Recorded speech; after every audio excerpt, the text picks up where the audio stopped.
10 जून 1912 की सुबह आयोवा के इस सुकून से भरे छोटे शहर विलिस्का में एक पड़ोसी ने कुछ अजीब देखा। पास वाला घर, जो आमतौर पर बच्चों की आवाजों से भरा रहता था, आज असामान्य रूप से शांत था। उसने दरवाजा खटखटाया, पर कोई जवाब नहीं। किसी तरह से उसने दरवाजा खोला और फिर उसने जो देखा वो हमेशा के लिए इस शहर की मासूमियत को तोड़ देने वाला था। ये कहानी है विलिस्का एक्स मर्डर्स की, अमेरिका की सबसे क्रूर और अनसुलझी सामूहिक हत्याओं में से एक। मूर परिवार विलिस्का में काफी पसंद किया जाता था। जोसाया बी मूर, जिन्हें जो के नाम से जाना जाता था, एक सक्सेसफुल बिजनेसमैन थे। उनकी पत्नी सारा लोकल चर्च में एक्टिविस्ट थीं। उनके 4 बच्चे थे, हरमन 11, कैथरीन 10, बॉयड 7 और पॉल जो सिर्फ 5 साल का था। 9 जून 1912 की शाम को मूर परिवार ने प्रेस्बिटेरियन चर्च में चिल्ड्रंस डे सर्विस में भाग लिया। उनके साथ 2 और छोटी लड़कियां भी थीं, लीना और ईना स्टिलिंगर, जो कैथरीन की दोस्त थीं और जिन्हें स्लीप ओवर के लिए बुलाया गया था।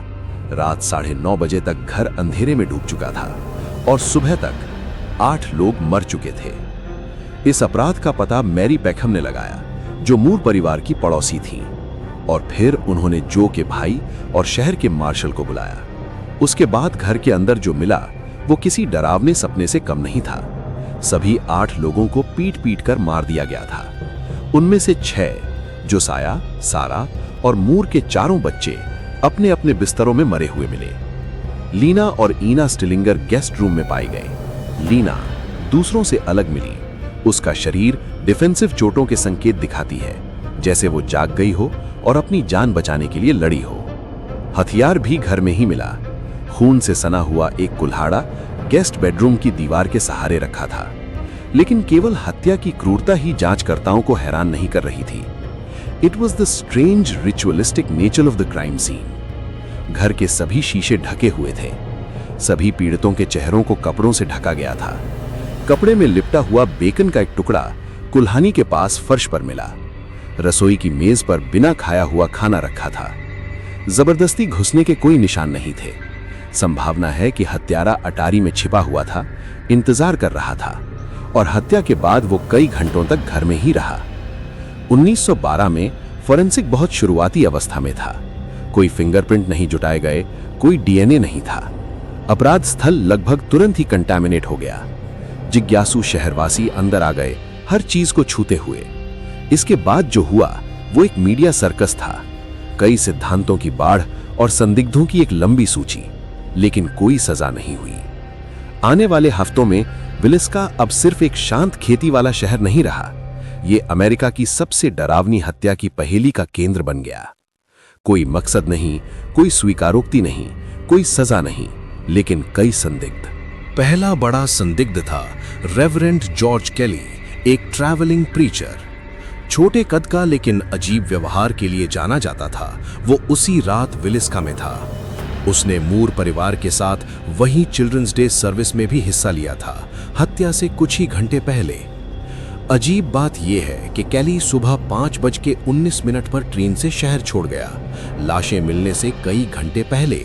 और इससे भी ज्यादा अजीब, उसने बाद में पुलिस को पत्र लिखे जिनमें वो हत्याओं के प्रति जुनूनी लग रहा था।